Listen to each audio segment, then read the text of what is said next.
You guys ready? I am ready. Let's go. Hey, everybody. Welcome to the 2020 Oscars preview right here on the Pop Culture Life Group. And I have a couple of special guests today. As with me, as always, is my good friend, Katie Roman. Katie, say hi to everybody. Hi, everybody. I'm back. I know you want to get rid of me, but I'm back. She's back, and her murder basement is also back.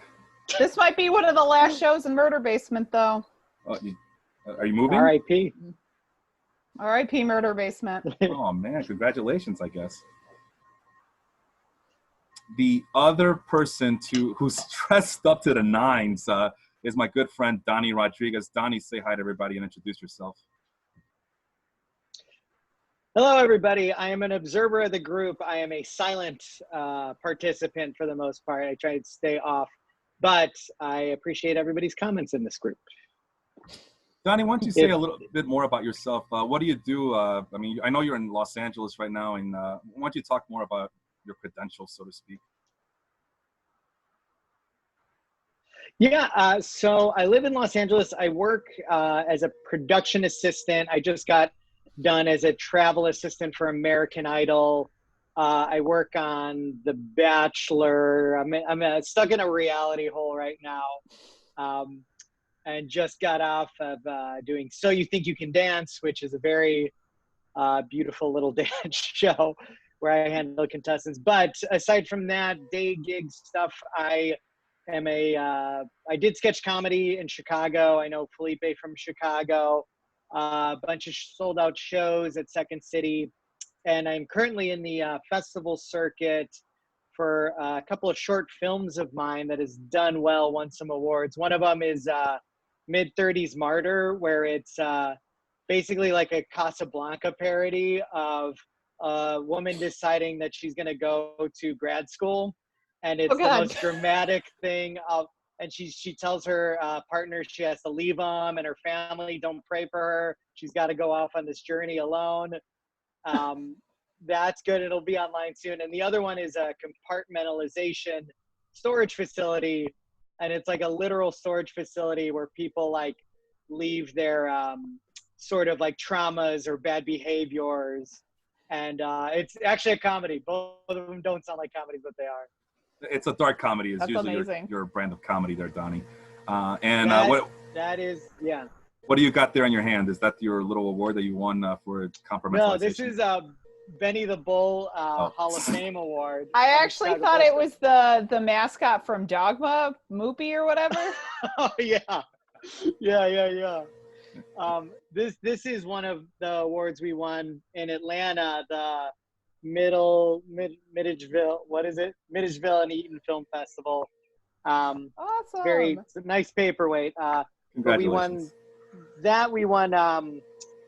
Best of Fest short film, which was like really exciting to just be like a little comedy that could, and to like beat other really good like dramas and documentaries and stuff like that. So, well, you know me, man. I'm always proud of you, bro. I mean, I thank you. It went from people, you know, when I was trying to go to your show and I was trying to get other people to go to your show, they were going like, no, you're gonna have to pay me to watch that instead of the other way around.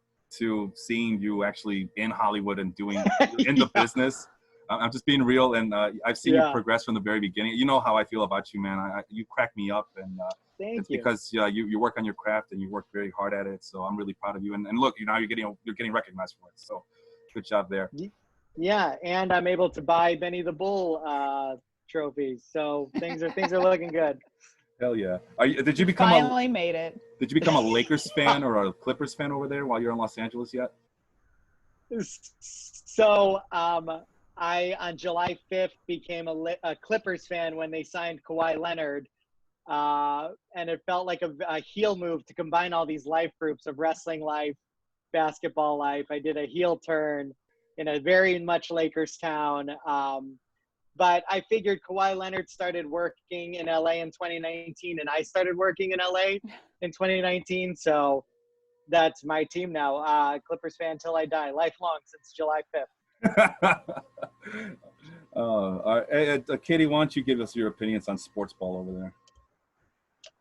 Me? Yeah, you. Why not? Sweaty guys. Sweaty guys. Run balls. Yeah. She's a big sports fan over there. Yeah. Yeah.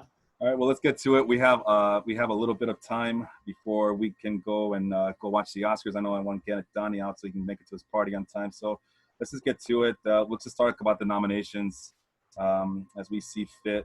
And the first one I want to talk about is the Best Animated Feature. And I'll read the nominees as soon as I freaking find them. I just had them in front of me. Now I can't find them. Oh, there it is.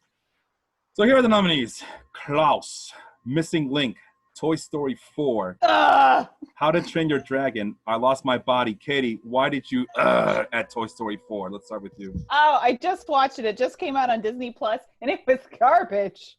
It was hot garbage. I can't believe it's nominated at all. It does not hold up against the other three. Did we talk about Toy Story 4 in our podcast last year, Katie? I feel like we did. Talked about it on our fairy tale podcast like a million years ago. Last year. Yeah, sure. Several months ago. We did talk about it, and I hadn't seen it yet, and you were like livid about the fact that one of the main characters is a spork. And that's right. I get it. Yeah. It was terrible. It was awful. Yeah. Donny, go ahead. Well, Felipe, I know you. You only like pure things. Like a spork is antithetical, like to your nature. You can't it's pick one to you. You're afraid of change. You can't be a spoon and a fork. Right. Fork it. You got to pick one. But I think to piggyback off that point, at least for this category, I feel like you shouldn't be able to be a sequel and get nominated in this, because all you're doing is like playing the hits. The characters are already established, so you don't have to spend any time like building it up, the first and second act of the movie, or first act explaining who these characters are.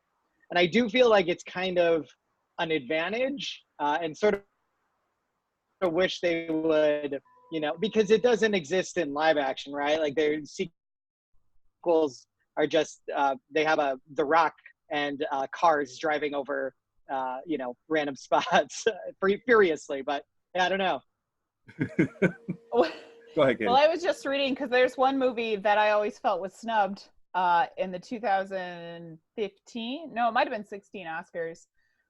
Mad Max Fury Road is a sequel that was nominated for Best Picture, and it was really robbed. Good. They were robbed. Love that movie. That's a good point. Robbed. No, but I do agree. As far as Toy Story 4 goes, Toy Story 3, I could see being nominated, being worth it. But 4 and 2, no. And I like 2, but no. Yeah. Well, I believe Missing Link won the Golden Globe Award back in January. So, I mean, usually that's how they talk about it. Is like whoever wins the Golden Globe is they're the favorite to win the Oscar. Is that the way you guys see it too? First of all, have you guys seen Missing Link at all? I haven't seen any of them but Toy Story 4. How about you, Donny? Yeah, I am not a animation fan. Normally I see a lot of them. I love animated movies. I think they're great, but I missed How to Train Your Dragon 3, which kind of upset me because 2 was so good. But no. Well, right. What do you guys think makes a good animated film? Is it like, because it all comes down to like who's the audience, right? And if a lot of these films, what they do is they try to appeal to both kids and adults, versus like, I think just a live action film appeals to whatever that genre is, whereas these are like all genres.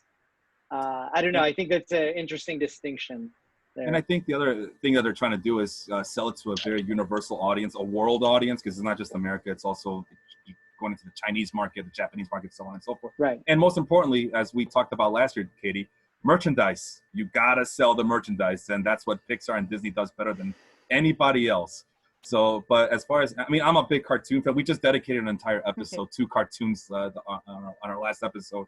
So it doesn't take much. Just give me a good story. Make it appealing to both kids and adults, and I'm there. I'm there forever with you. Katie, what do you think? I agree. I think that the best cartoons are ones that they take the genre of like animated features to a new level. So like the first Toy Story was groundbreaking in how they made the movie, and it was Pixar's first one, and it turned into this huge thing that then spawned Shrek and DreamWorks tried to catch up. So I think that, yeah, there should be a little bit in there for kids and adults, but it can't be too much in one direction. Like I saw The Secret Life of Pets. Too much in one direction. It was too geared at adults more than kids. Oh, even wow. though it did have. Wow, I didn't expect that answer. I actually enjoy that movie, but I thought it was very kid friendly. But maybe I'm just a kid at heart. I don't know. Go ahead, Katie. Some of their jokes were a little bit. Too many of their jokes were a little bit over, like the kids' heads. I think, even though it had plenty of gross fart jokes, which we come to know and love from cartoons. I mean, Donny, have you ever written a comedy for kids? I have a short film actually that's in production. It's called Don't Blow It, and it's about whistles, and it's about this this girl whose parents were lifeguard whistles and they drowned, and she wants to. So she's aspiring to be a WNBA referee whistle instead of like a lifeguard like her parents wanted. So it is an attempt at kids, but it also like from the beginning deals with like mortality and destiny. I want to watch this movie. You're so full of shit. You're not doing this. I'm not kidding. I am. I'm in talks with like some animators. My brother helped me pen this script for the early versions, and I've been working on it for like 8 or 9 years. Let's see this movie now. Yeah, we'll see. But it's a whole it's like a road trip. I mean, like not consistently. I would like leave it for a couple of years, but yeah, it's all based on sort of just like coming of age tale road trip type of movie. And her best friend is like a steam whistle, like blue collar, and it's just, I mean, yeah, it's just the whistle world and wanting to be a basketball rep. One of those train whistles, like those wooden whistles that makes the train noise. Oh, yeah. That's not in there, but that's good. Yeah. And then her dog whistle, she has a dog, but it's a dog whistle, and she can't ever hear it when it's hungry. So she like forgets to feed it a lot. And it's You're terrible. So to answer your question, I've kind of written stuff for kids. I want to watch this movie. I'll get you a copy. Awesome. I'll premiere it on here. Yeah, there you go. Live stream it. Do a watch party right here at Pop Culture Life. All right. Well, that's the animated features. I guess Missing Link might be the favorite. I wouldn't be surprised if they just give it to Toy Story 4. Yeah. I know Klaus has gotten a lot of good reviews as well. A lot of good gambling. Klaus was supposed to be really good, but I didn't watch it. No? Yeah, can you hear me? Yeah. I don't know. It's just something happened there. But anyway, let's move on to the next category, Best Directing. And this one, maybe you guys will be more familiar than the animated features. So here we go. The Irishman. We all know I won't be. The Irishman, Martin Scorsese. Joker with Todd Phillips. 1917, directed by Sam Mendes. Once Upon a Time in Hollywood, directed by Quentin Tarantino. Parasite by Bong Joon-ho. That's the Korean movie that's making a lot of headway. I just looked at his red carpet. Oh, yeah? Yeah. Was he dressed nice? He kind of looks like, let me go pull up the picture. Okay.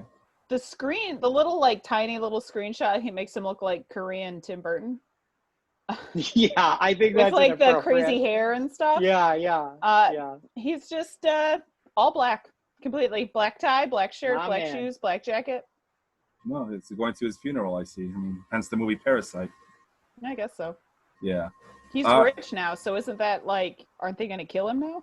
Oh, I don't know. I haven't seen the movie yet, so don't spoil it for me. There you go. Right.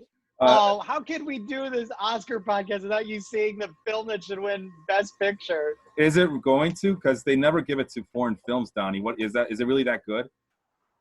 I would say, so to keep it in this directing category, I think personally to me, I'll reveal when we do Best Picture later who I think should win and who will win. But Parasite is a story that is so small and big at the same time, dealing with the class warfare. And it like 100% locks you in minute one and all the way to the end. And I think I don't. There's not too many movies. I've seen the rest of these movies of Best Director, and nothing has engaged me the entire way like this film did. Parasite did. That's good stuff, man. I know it's been getting a lot of good reviews. A lot of people swear by it, that it has the potential to be the first foreign film to win for Best Picture. But we'll discuss that more. But out of all these directors, you think Bong Joon-ho is going to win Best Director at the very least, Donnie? Yeah. So I don't know if you guys saw 1917, but that is more like an exercise in filmmaking, like showing like, hey, I know how to make films in such a creative way. At the very least, the cinematography in that is outstanding. Yeah, it's an incredible achievement in filmmaking. But I think as far as like a best director, I don't think that there's any question. I mean, the fact that like I read a movie for an hour and a half, like, and was completely engaged the whole time. Just the visuals and the acting performances that got snubbed here in the States, but not in the BAFTAs or the Actors Guild at all. I think it was just, it's a hard sell foreign stuff. I mean, in America, we like American things, Well, that's an understatement. Yeah. Well, Katie, will you care to elaborate on that? What do you mean by that? That we like American things? Why not? Just go off a tangent, why don't you? I don't have one locked and loaded for this, so it's just America. Yeah. I mean, like, look at the history of film. It's white America has been for what, we're in the 92nd, and just now we're getting people who are foreign and, not WASPs out there winning when they deserve to finally. Yeah, it's true. Say that the bulk of middle America enjoys the more this. The ironic specifically. Murder basement, woman in a murder basement films. That's what they enjoy, I mean, didn't Charlize Theron win for Monster? And she was pretty much in a murder basement too. She was a one-person murder basement. Yeah, she was. The ironic part was I wanted to discuss a little bit what the Oscars means, but it's like we already are trying to deep dive this nomination going one by one. But no, I mean, I don't want to bring. No, it's all right. I got distracted myself, but I don't want to bring that up anymore. But I just want to bring up the fact that I did see 3 of these movies, and that was The Irishman, Joker, and Once Upon a Time in Hollywood. It was a great year in movies for me because 3 of my favorite things appeared last year. But biased opinion, I would like to see Martin Scorsese win it because The Irishman was that damn good in my eye. People complained that both Once Upon a Time and The Irishman were too long. I'd say instead of 6 hours, give me all 10 hours, 12 hours. Give me 30 dozen of both of them. I am a huge mark for these two gentlemen there. So, but I would like to see Scorsese win. Probably is going to be Sam Mendes, though, just because everybody's talking about 1917 being... Well, I mean, it's the Oscars. They love war. War movies always tend to do well in these things. Even when they don't deserve it. Even when they don't deserve it, like The Hurt Locker. Screw that movie. And it was nice. I didn't think it was Oscar worthy. I'm like, okay, now we're doing that. All right. I mean, you're right. It's easier to tell a compelling story when there's stakes like that. So if you do a war movie, you're already like, you have life and death stakes. Yeah. Whereas like most movies, the majority of movies don't have that. Yeah. No, that's a very interesting point, Donny. Yeah, like you said, it's most movies are just tale within them, like about themselves, conflict within themselves, conflict about something that's not life-threatening. And war movies, one wrong move and your best character dies. I'm talking like it's a video game. I'm sorry. But kind of is. Yeah, but I mean, like you said, it's a high-stakes game, and people love watching that. Like, put your money where your mouth is. Can you survive a war? Most people can't, but usually in these movies, the main characters do survive, at least for the most part. So that's that. So a pick. So you think the Korean filmmaker is going to win it, right, Donnie?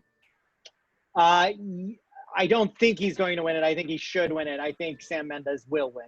Okay, I'm in the same boat as you are. I want to see Scorsese win because I have bias, like I said. But Katie, care to make a prediction for the world? No. Okay. I'm pretty confident that 1917 will probably win. All right. So she's going to go with Sam Mendes as well. Moving on to actress in Best Supporting Role. The nominees are Kathy Bates and Richard Jewell, Laura Dern in Marriage Story, Florence Pugh in Little Women, Scarlett Johansson in Jojo Rabbit, and Margot Robbie in Bombshell.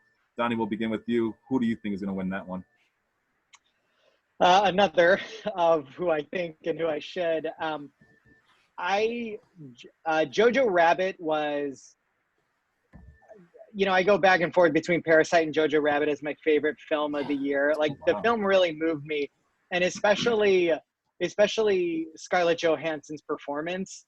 I think it's the best thing I don't know. She's really good in Marriage Story.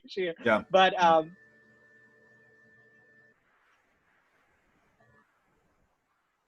I think she was just incredible, but the awards. And it is such a fun character. Whereas, like, I think in these supporting roles, they usually go, like, when Alan Arkin won for Little Miss Sunshine, usually the supporting roles go to, like, it's the one chance to sort of, like, recognize a fun role, right?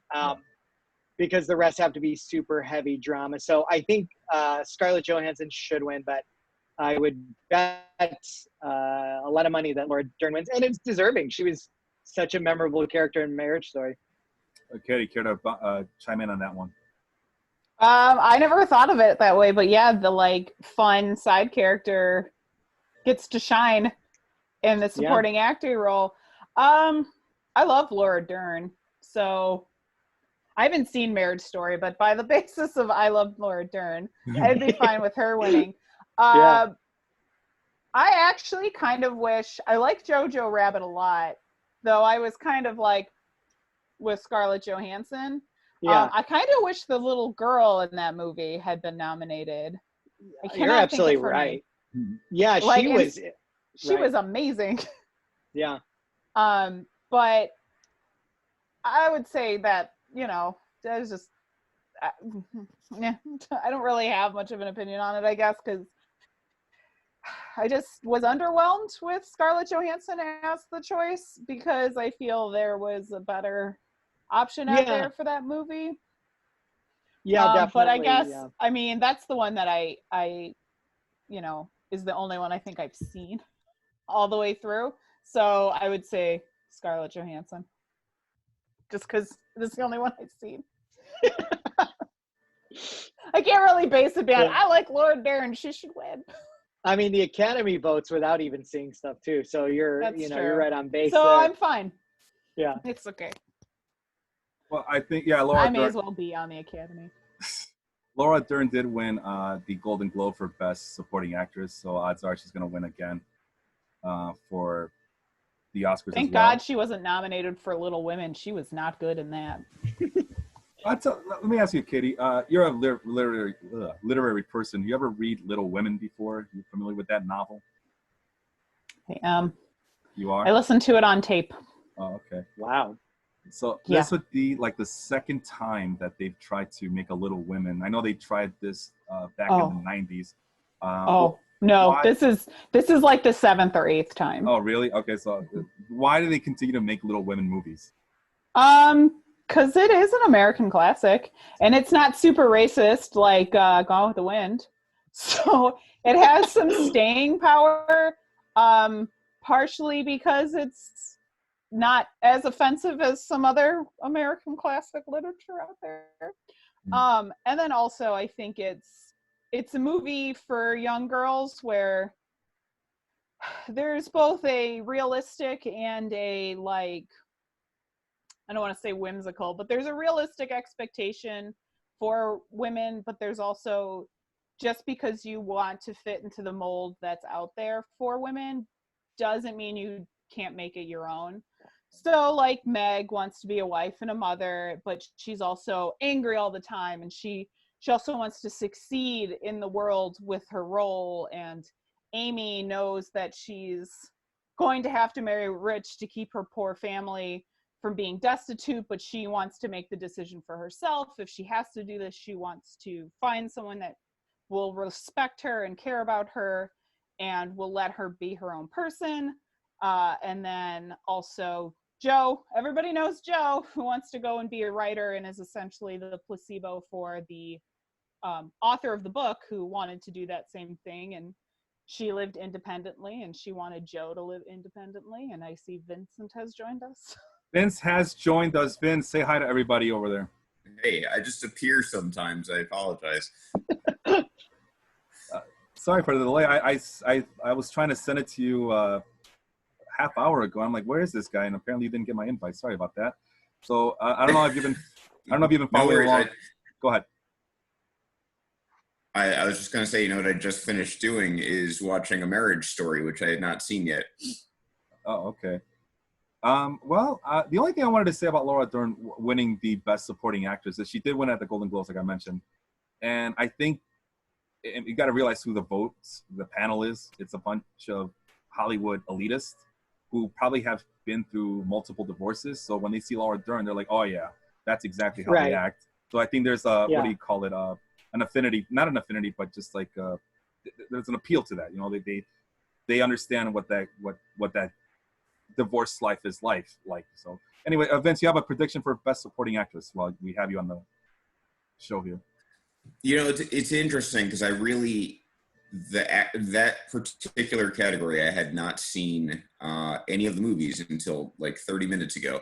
I do think she can win it, and I think that Scarlett Jo will win Best Actress. That's the order, right? She's Best Actress. Laura Dern is supporting.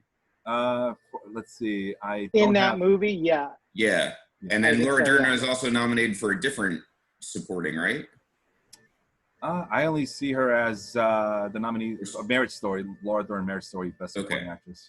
Yeah, I mean, I could see them getting the sweep. I didn't personally think Laura Dern was like all that special. But I know there's a lot of hype kind of surrounding her. I do think Scarlett Jo, though, it was good enough to win Best Actress. Like I said, I haven't seen the ones that she's competing up against, but she did an amazing job. I mean, there's only so much acting you can do with your eyes and your mouth, and she has mastered that market. Yeah. And Felipe, to jump one last point on what you said, Hollywood loves to reward movies about Hollywood. Oh, yeah. And I think that this is sort of their opportunity. I mean, you see it all the time, and the only time it's okay is a movie like Birdman, where it's like, well, that's just an incredible movie, so everybody's all right with it. But that's why, Once Upon a Time in Hollywood seems to be a big favorite in a couple of categories, because it's movie about Hollywood, and Hollywood likes it. Yeah. No.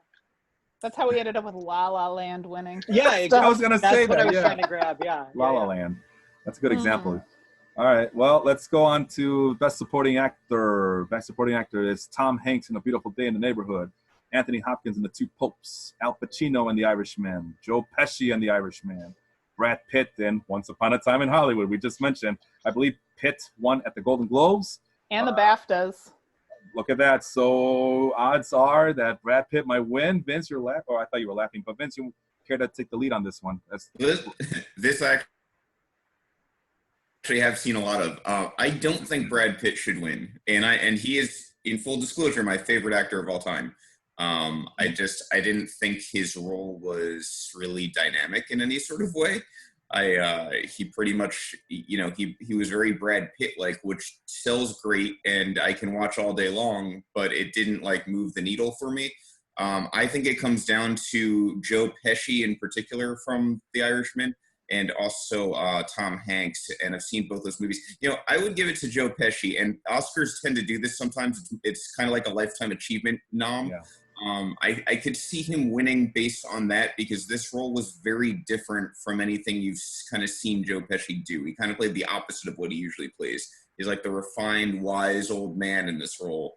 And I could see him winning based on that. But there's also a little bit of a Netflix bias, I feel like. So if Tom Hanks would kind of be my second choice. But if Brad Pitt won, it wouldn't shock me. I just don't think he should. Yeah, I want to. If I'm going to give it to somebody, it's going to be Al Pacino. I think his. Whoa! Shocker. Yeah, I mean, it's like Al Pacino's better than Pesci in Irishman. I feel like I feel like his character was more demanding of him to turn into, Jimmy Hoffa, whereas Joe Pesci, I think the subduedness, is that a word? I think him being a little bit more subtle than what we're used to might have been a little bit too easy for him. But now that you're mentioning it the way you mention it, the way you're framing it, I can understand why people would revere Joe Pesci in this role. But if I have to pick one, which is picking between my left hand and my right hand because I'm kind of ambidextrous, I would go with Al Pacino.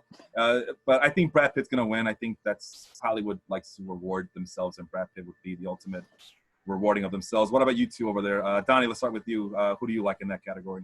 Yeah, I think for exactly Vincent's point of the Lifetime Achievement Awards, I think this is for Brad Pitt. This is Brad Pitt's The Revenant. He's going to get his Oscar for acting, and when there is so much better roles he did that he should have got. But I just think, and I'm okay with it because he has one he produced 12 Years a Slave, but I think he just gets his acting one.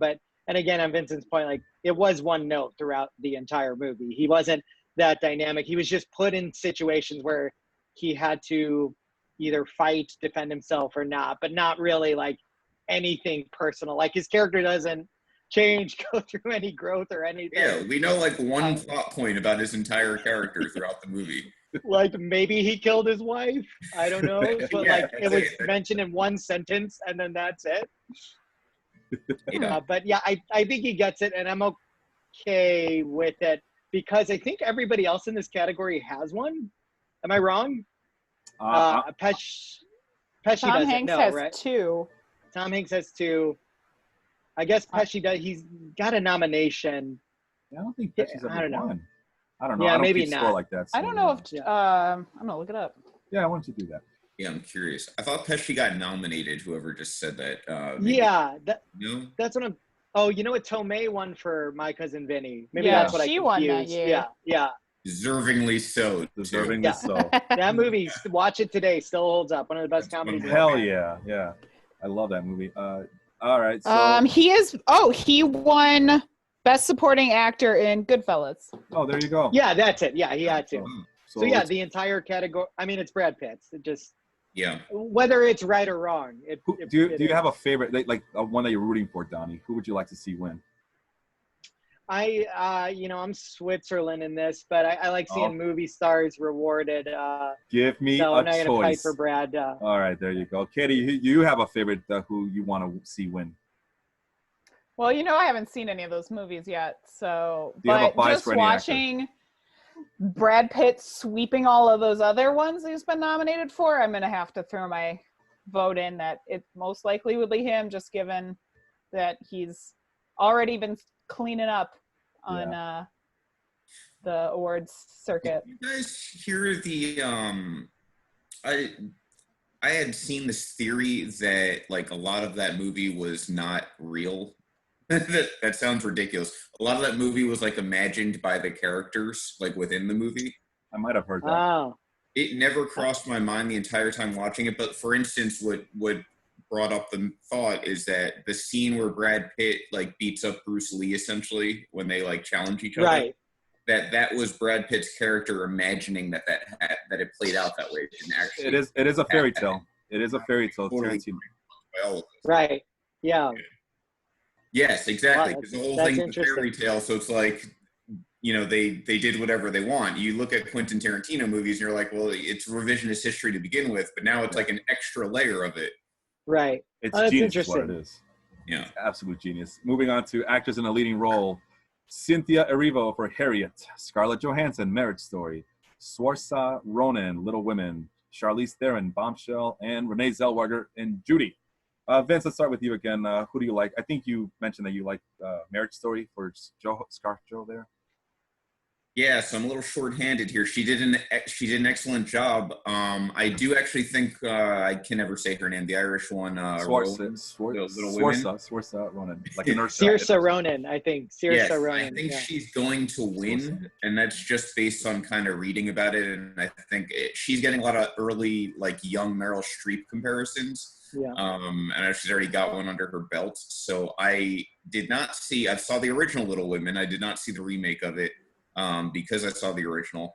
When you say the original, do you mean the 90s one with Winona or the one from the 30s? Really the original, but to me that was the original because I was. That's my favorite one. I love that one. And I liked that movie. It just isn't the type of movie where I would like want to see another version of it. So I do think she'll win. If Scarlett Jo did win, totally deserving in my mind, having just seen her work. She really rocks short hair too, which I think is impressive. Katie, you got a preference there to win? I actually Cynthia Erivo from Harriet. I watched that movie last night, and she was phenomenal. Yeah. Because she does. I just read a book about Harriet Tubman, and then I sat down and watched the movie. And she does a really good job of capturing how stubborn and emotional Harriet Tubman was known to be, and being like both very sensitive and emotional to her situation, but also like willing to put a gun to someone's head and say, either you run away or I shoot you right now, because she was so dedicated to. I see her. Ross walking back there. Yeah, Ross is back walking back there. She's got 30 nominations lined up, 30 predictions. So I think she definitely deserves it, but I have a feeling that it will probably go to Scarlett Johansson. I forgot to mention that Renee Zellweger, I believe she won the Golden Globe for Judy. I heard that movie was great, and I cannot wait to see it. Yeah, and to go to where Donny, as I transition to you, that's if Judy wins, Renee Zellweger wins for Judy, that would be another Hollywood celebrating itself, wouldn't it? Yeah, definitely. And I think this Judy Garland's story is pretty complex. And from what I've seen, I haven't seen that movie, but I've seen scenes of it. And she really does. We're in a very dangerous place now with like music biopics, right? Where it's like Rocket Man, in my opinion, has no business being anywhere near the Dolby Theater or wherever they're doing the Oscars, right down the street from me.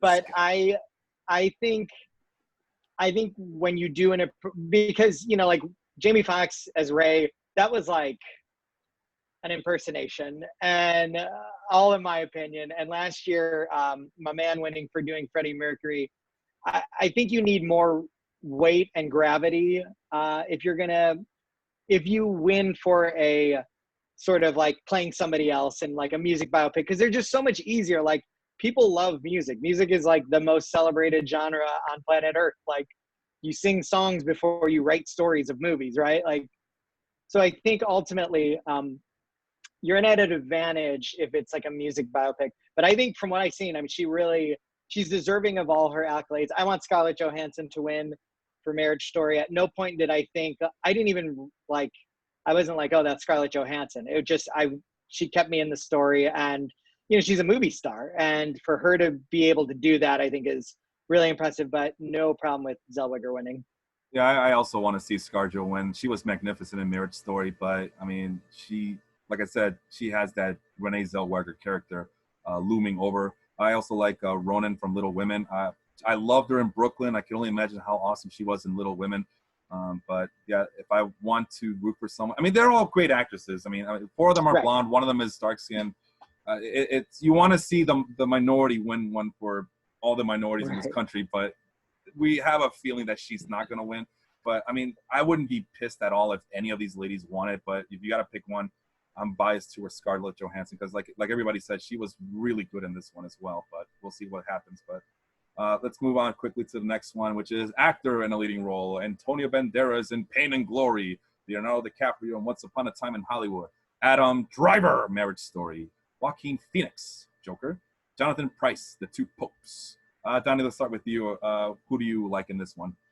Here's my wife again. Yeah, I think Joaquin Phoenix is the, I don't know, hands down the favorite for me. I thought it's like in basketball when a superstar just takes an entire team on his back and just manages to win or go very far. I don't think the Joker was that good of a movie. I liked aspects of the story, but his performance was, transformational and incredible. And I think it's his, and that would be a real shock if he doesn't get it, because he was a completely different person and made me care for a character I in real life probably don't relate to. Kitty, did you see Joker? And nothing about that movie. I was like, meh, this is not for me. Okay. So you probably have. Did you watch The Dark Knight at least? Yes. Okay. I have seen The Dark Knight. Vince, you've seen both of those movies, right? Yeah. Who was your better Joker in the Joaquin Phoenix's or oh my God, Heath Ledger's? Heath Ledger. His name is Heath Ledger. That was not the question I thought you were going to ask me. Curveballs over here, man. Come on. I know. You know, Get a buzzer in your shoulder like everybody else. Come on. It's so different because they had two completely different tasks to me, right? Like, and the reason I think Joaquin Phoenix is going to win this year is kind of ties into this. Joaquin Phoenix had to go from a fairly normal, kind of a loser, but fairly normal guy and descent into madness. And the versatility that he had throughout that process sets him aside to me from the Adam Drivers of the world, who I thought did a great job. But that movie is kind of a one-key movie. It's about divorce. You don't really get a victory in it. And Adam Driver didn't really change his dynamic until like towards the end when he starts to lose it a little bit. Yeah. But Joaquin Phoenix is like that on drugs. You know, he did that like to the extreme. Heath Ledger was the better criminal to me. Like I would rather watch Heath Ledger as Joker any day of the week over anyone. But I thought Joaquin Phoenix had kind of the more versatile role. So I'd take Heath Ledger as Joker, but if we're talking like characters, I thought Joaquin's was more interesting.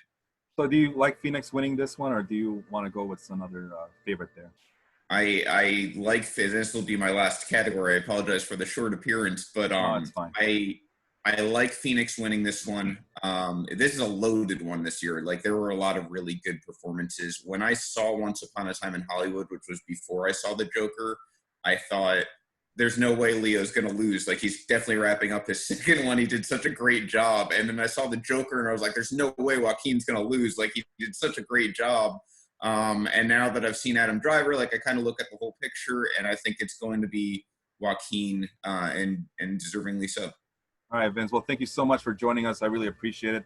And thank you. And thank you to Donny for dressing up. He's got to be our well-dressed podcast, most well-dressed podcaster of all time so far. We have to up my game on our next one. Yeah. Thank you. Well, only once a year. Katie, you've still got the best scenery, so. You know, this will be like one of the last ones in this basement, though. Oh, well, that's I know. So anyway, thanks for maybe I'll just come back over here and keep filming, even when I move. Just rent it out. Thank you for letting me come on, and I will. I'll be in the Oscar thread later, so talk to you guys then. Thanks, Vince. See ya. All right. Bye. Well, as for me, I mean, Phoenix is the one that's sweeping all the awards before leading up to the Oscars. It seems like he's the logical choice. Much as I like, Adam Driver's performance in Marriage Story, as much as I like Antonio Banderas, I've always liked him as an actor, and Leonardo DiCaprio, always liked him as an actor, especially in Quentin Tarantino movies and Martin Scorsese movies. It's pretty hard not to go with Joaquin Phoenix in this one. That he will come away with a hardware after tonight. Anything else you guys want to add for Best Actor for the Oscar here? Not really. I think foregone conclusion and the right one. Katie, nothing? Okay. And finally, Best Picture nominee, and we'll go, oh God, I didn't realize this was nominated. Ford versus Ferrari, The Irishman, Jojo Rabbit, Joker, Little Women, Marriage Story, 1917, Once Upon a Time in Hollywood, and Parasite. Katie, did you see any of these whatsoever? I saw 2.5. Oh. Two and a half. I don't know how to do that with my fingers. I saw part of 1917 because my husband was watching it. Okay. I love Jojo Rabbit. I did see that, and I did see Little Women. I am a big fan of Jojo Rabbit. Are you now? I loved it. I thought it was great. I love that director. Everything I've seen that he's done has been amazing. Do you think it's good enough to win the Best Picture award for this year's Oscars? I don't think it will. I think I'm not sure what will win because I feel like Once Upon a Time in Hollywood and Parasite I've gotten a lot more buzz than any of the other ones that are nominated. In 1917 so I think as well. It's going to come down to one of those two. Maybe The Irishman is like a third back there. No 1917 for you, Katie? No. I mean, I did think it was shot very beautifully, but I don't know about Best Picture. Donny, what about you? I mean, just because like we talked about earlier, it is a war movie. Yeah. Well, I my dream scenario is that 1917 and Once Upon a Time in Hollywood split the votes and sort of let Parasite like just crawl up and come in with people who stand for it, which I am one. I mean, I read a movie I saw a midnight showing of it, and I read a movie and did not fall asleep. I snuck in tiny little wines into the theater. It was an old cinema out here. And I mean, I was just so engaged. The entire theater was engaged. I want Jojo Rabbit had, like, it's so current, even though it's not. And just, I think, tackled the idea of blind hatred in a way that I haven't seen too many movies do. And the performance, it was just so funny.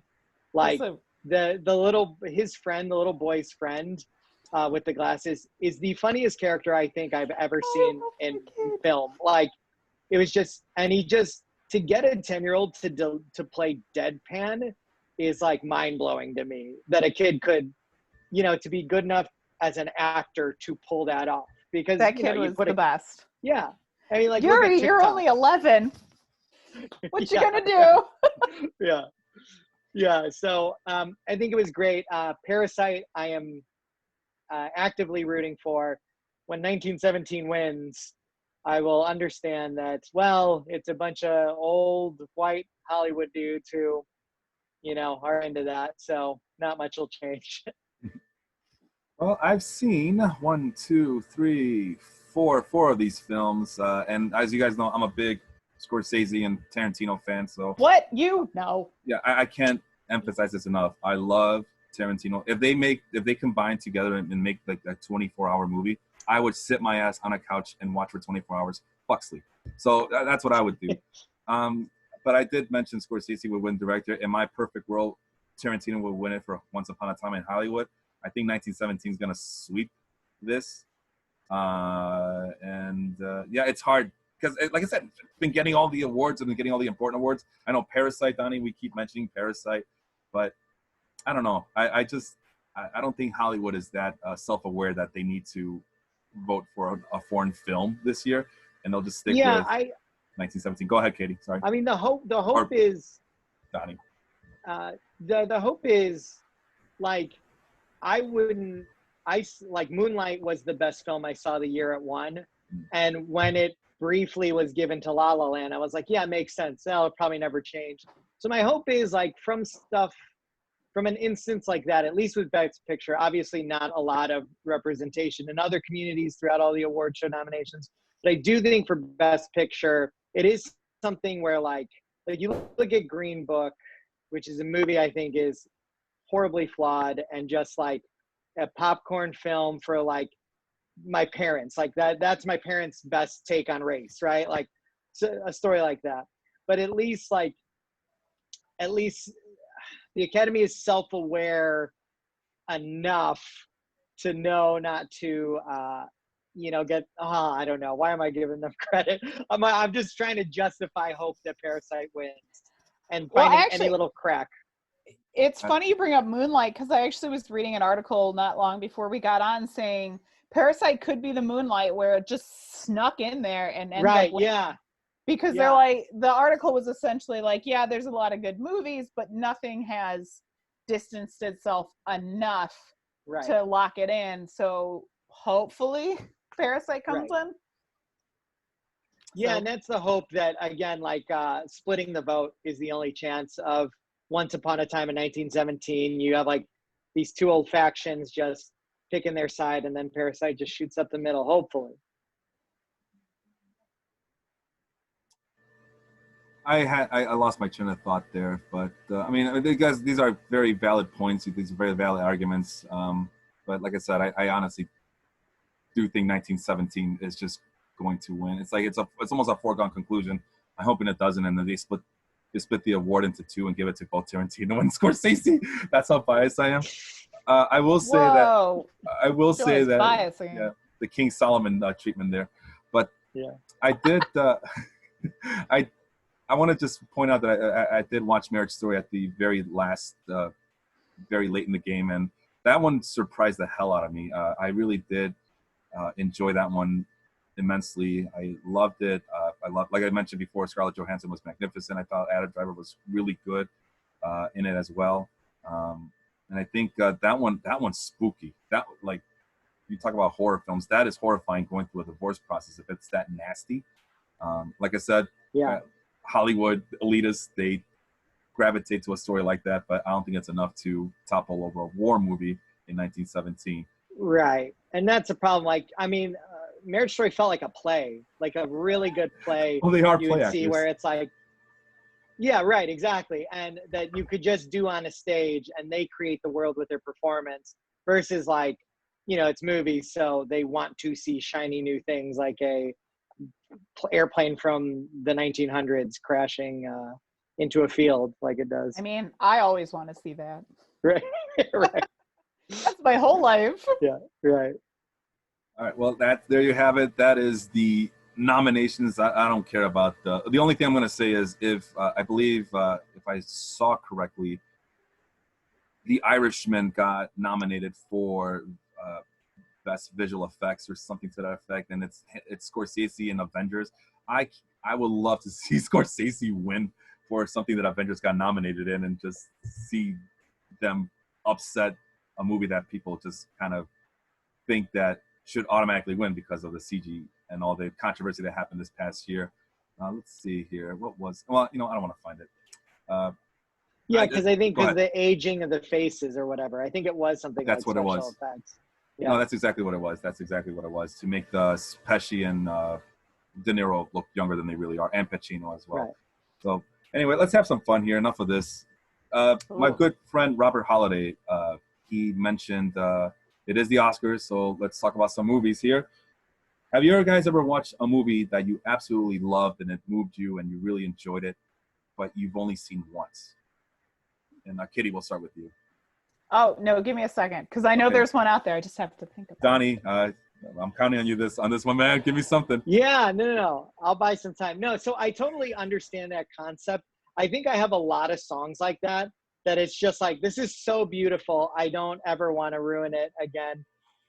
One of the film that comes to mind is Big Fish. I think that's one of the, like, it was so magical. And, this story of like a snake oil salesman as a father who told tales bigger than life. I only saw that movie once, and I kind of think I want to preserve it, right? Because it was so powerful and impactful. Another movie on the comedy spectrum, Seeking a Friend at the End of the World. That one with like Steve Carell and why am I blanking on her name? She was in Pirates of the Caribbean. Keira Knightley. Keira Knightley. That movie's ending was very powerful emotionally, and it was just about mortality. And that, I think Robert in that post mentioned about crying in the theater, and that, like, once the movie was up, in the same, like, I was bawling, everybody was bawling, and like literally you could see people kissing their significant other, which I thought was special. And I've yet to see that. So I think those two are the only two that come to mind. Yeah. Katie, you've got some time. You got anything for me yet? You can go ahead and laugh at me for this, but I the will. only thing that pops into my head of movies that moved me that I've only seen once, even though I thought they was great, was Toy Story 3, actually. I thought that had a very powerful message about letting go and saying goodbye to people who are in your life. So that Frozen. And that, what? So that Frozen, letting go. Oh. Yeah. Oh, no. Boy. I don't like that movie. No, but that, Sorry. sometimes you outgrow people in your life and they were there to help form you as a person. And so there's a lot of message about how to say goodbye, but it doesn't mean, just because they're out of your life doesn't mean you didn't love them. Interesting concept. Right. And that's good. That literally, yeah. No, go ahead, Donnie. Both of my movies are that exact example of that. And I wonder if there's something there to that theme being the reason why you went whole movies. That was kind of, I'm going to try to not spoil this, but that was also kind of the message at the end of BoJack is people that you say goodbye to help make you who you are as you grow. and sometimes you have to say goodbye. Yeah. Kind of like me and Donny. But we're back again, man. We're boomerang effect. I know.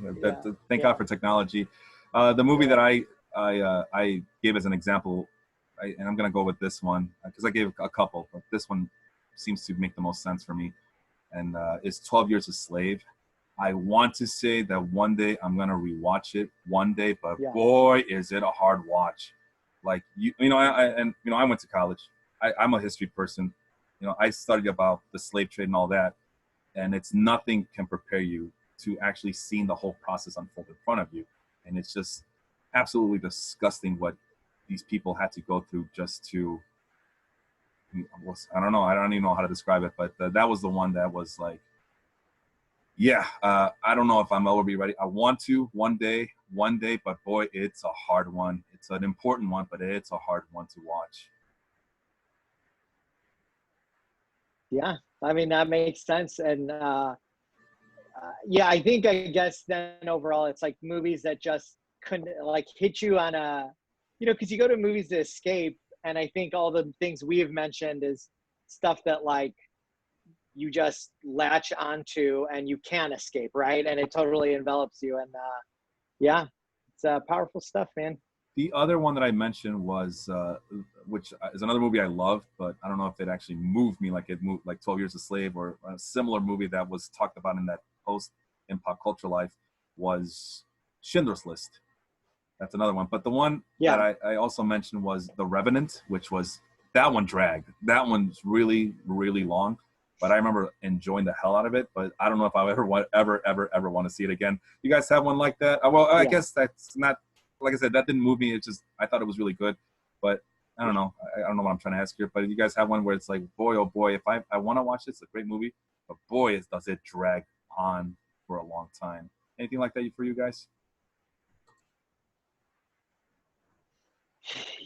I mean, there's gotta be. The movies that I think of that drag on are not, I didn't like them, and they dragged on because I did not like them. So I don't really have one that moved me that I would say I liked, but was like, oh God, it was so long. Yeah, I guess it's a matter of pacing. I just rewatched Sling Blade. Oh. Okay. And it moves so slow. Like, I didn't realize how slow that movie moves. And yeah, I mean, it was good, but I won't need to rewatch it again, I think, after that second viewing. Let's see. I'm trying to figure if I could find that post, because there was a lot of good examples. Marley and Me was one of the examples, which I've seen the ending of Marley and Me, but I've never seen it like in its entirety. And that's definitely one that I don't want to relive through, even though I saw like maybe the last 20 minutes. You people ever see Marley and Me before? No, I can't. Is that a dog? That's a dog thing, right? It's a dog thing. Yeah, I'm not a dog guy. I'm not anti-dog. I am just, I don't have that sort of connection to pets, but I understand that how significant that is to people. I never saw it. I don't want to. It looks stupid. But A Dog's Purpose, the second one, I bawled my eyes out in the trailer. I was like, that dog just wants to go home. And my husband laughed at me the rest of the whatever movie we went to go see. Like the rest of the time, he's like, "Remember when you laughed during or cried during the trailer?" I'm sorry, I can't watch Marley and Me. The dog thing, I can't do it. You actually have a dog. I know, she's in trouble. So, Donnie, go ahead. I think what's interesting about that is why I think we like dogs, and you can easily transpose it to characters, is that they're vulnerable and endlessly loyal. And I think that those two combinations of, like, you just transpose that to any other character. And pure, I guess, is the other thing. Vulnerable, pure, and loyal. And like Samwise Gamgee. Yeah. That is literally the perfect example, right? And I'm sure that character exists all over, but it makes sense. Man, Marley and Me got mentioned a lot. Like 3 or 4 different people talked about Marley and Me. Like, wow. I mean, like I said, it's pretty powerful at the end. I only watched the ending of it, but I didn't think it was like that powerful where people were like, oh man, that poor dog. And was it Owen Wilson and Jennifer Aniston? Anyway, another one that was mentioned was I just saw it right here. The Dallas Buyers Club, which is another one that I like, and I wouldn't mind seeing it again. You guys ever watch the Dallas Buyers Club? Matthew McConaughey. Yeah. I think I've seen parts of it. I don't think I've ever sat through the whole thing though. That's a depressing movie. Yeah, it is. And I think I don't even remember how it ends, but I do remember the performances being great. Yeah. I think which is probably a testament to how great of an actor they are and how unmemorable the script might have been. But I mean, I like definitely teared up with Jared Leto's character and his admissions. And I remember that more actually than McConaughey's performance. He won an Oscar and for McConaughey. that, yeah, he did. Well, they both won. McConaughey won for Best Actor and Leto supporting. But to me, I remember Leto more in that movie than McConaughey.